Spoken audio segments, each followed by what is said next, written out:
C'est un véritable petit îlot naturel en plein cœur de l'écothèque de l'Andra.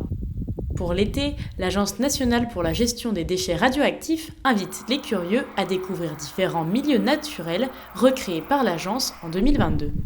Même si les aménagements sont récents, on peut déjà observer certaines espèces qui colonisent progressivement les lieux. On est situé au niveau de la mare, donc qui est un des habitats qu'on a pu recréer. Donc on a déjà des espèces qui sont présentes. Par exemple, un petit peu plus loin ici, vous avez justement des grenouilles. Donc c'est une espèce de grenouille verte.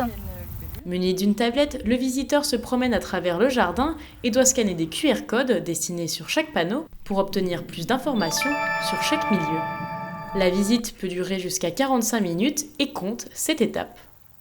Ce parcours naturel, ouvert au public pour l'été, permet donc aux visiteurs de découvrir différentes espèces meusiennes comme des reptiles, des insectes ou encore des amphibiens.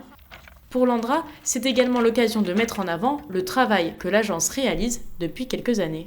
L'Andra a décidé de mettre en place un parcours découverte de la nature parce que cela fait maintenant 15 ans que nous avons un observatoire de l'environnement qui a pour objectif de réaliser un état initial de l'environnement autour du futur stockage CIGEO. Donc ce parcours il permet aussi de présenter certains de ces aménagements à une plus petite échelle qui pourront à l'avenir être réalisés dans le cadre de la compensation de CIGEO. L'objectif pour l'Andra, c'est de suivre l'évolution de ce parcours naturel dans le temps pour voir la végétation grandir et les nouvelles espèces s'installer. Les curieux peuvent quant à eux accéder au parcours jusqu'à fin août.